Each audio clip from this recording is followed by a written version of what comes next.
நம்ம பார்வதிக்கு red card கொடுத்து வெளியே அமிச்சாங்கல்ல, அதுக்கப்புறமா இன்ஸ்டாகிராம்ல பயங்கரமா ஒரு மீம் ஒண்ணு ட்ரெண்ட் ஆயிட்டு இருந்துச்சு.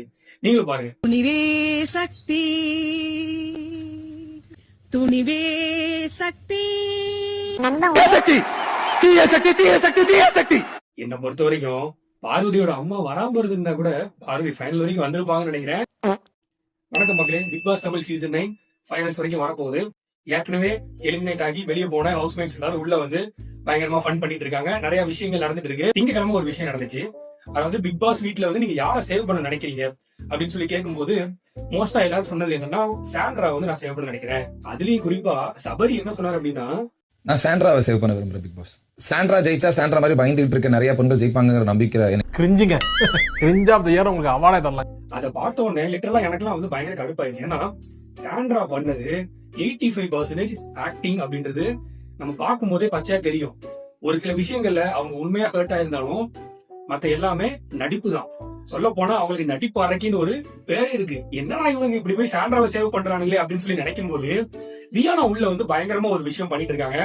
சாண்ட்ராவை எந்தெந்த இடத்துல எக்ஸ்போஸ் பண்ண முடியுமோ, எப்பப்பெல்லாம் கேப் கிடைக்குதோ அந்தந்த கேப் எல்லாம் போட்டு சாண்ட்ராவை பொழந்துட்டு இருக்காங்க. அப்படியே கேட்டேன்னு வச்சுக்கோங்க, இப்போ கடந்த 3 வாரமா டிராமா பண்ணாங்களே, இப்ப அந்த டிராமா பண்ணுவாங்க. கில்ல தெரியுது, கில்லி விட்டுட்டு அப்படியே ஒண்ணுமே தெரியாத மாதிரி உட்காந்துருந்தா எனக்கு புரியல. அதுலயும் குறிப்பா கிறிஸ்டோபர் மூஞ்சி அப்படின்னு சொல்லி ஒரு வார்த்தை சொன்னாங்க. கிறிஸ்டோபர் மூஞ்ச வச்சுக்கிட்டு நீ போய் பாத்துருங்க அல்லவு அப்படின்னா அதை கேட்டது எனக்குலாம் oh my God, wow Viana நீ என்ன பண்ணிட்டு இருக்கீங்க தெரியுமா, மைண்ட் ப்ளோவிங். இந்த விஷயங்கள்லாம் பண்ண இன்னும் பண்ணுங்க, இன்னும் நிறைய பண்ணுங்க, இன்னும் அவங்களை எக்ஸ்போஸ் பண்ணுங்க அப்படின்னு சொல்லி அவ்வளவு இன்ட்ரெஸ்டா இருக்கு பாக்குறதுக்கு. யாராவது இந்த சாண்ட்ராவை எக்ஸ்போஸ் பண்ண மாட்டாங்க அப்படின்னு சொல்லி நம்ம நினைச்சிட்டு இருந்தோம். விஜய் அவரே வந்து சாண்ட்ராவுக்கு சப்போர்ட் பண்ற மாதிரி தான் எல்லா விஷயத்தையும் பண்ணிட்டு இருக்கு. வாட்டர்மெலன் ஸ்டார் வந்து ஒவ்வொரு கேமராவா பார்த்து ரீல்ஸ் பண்ணும்போது அதை பண்ணாதீங்கன்னு சொன்ன விஜய் சேதுபதியை சாண்ட்ரா நீங்க நடிக்காதீங்கன்னு சொல்லலன்னு எனக்கு தெரியல. சோ இந்த வாரம் ஹவுஸ் பிளே யாரெல்லாம் வந்திருக்காங்க அப்படின்னு பாத்தீங்கன்னா வியானா ஏற்கனவே வந்துட்டாங்க.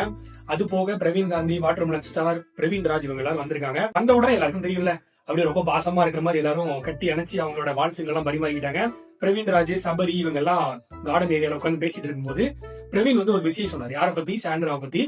இவங்க வந்து டிராமால இல்ல டிராமா பண்றாங்க அப்படின்னு சொல்லி சொன்னாரு. ஒண்ணும் இல்ல, டிராமா தான். டிராமான்ற பேர்ல டிராமா தான். there is no drama, only drama. பண்றது எல்லாமே வந்து நடிப்பு. இவங்க வந்து ஒரு டிராமா தான் பண்ணிட்டு இருக்காங்க. இத கேட்டுட்டு பிக் பாஸ் வந்து இத லூப் பண்ணுங்க அப்படின்னு சொல்றாரு. நவீன் பாஸ் லூப் சொன்னதை லூப் பண்ணு. நீங்க சொன்னத திரும்பவும் சொல்லுங்க. அதாவது டிராமா இல்ல டிராமா, டிராமா இல்ல டிராமா, அதை லூப் பண்ணுங்க அப்படின்னு சொல்றாரு. டிராமா எல்லாம் ஒண்ணு இல்ல, டிராமா தான்.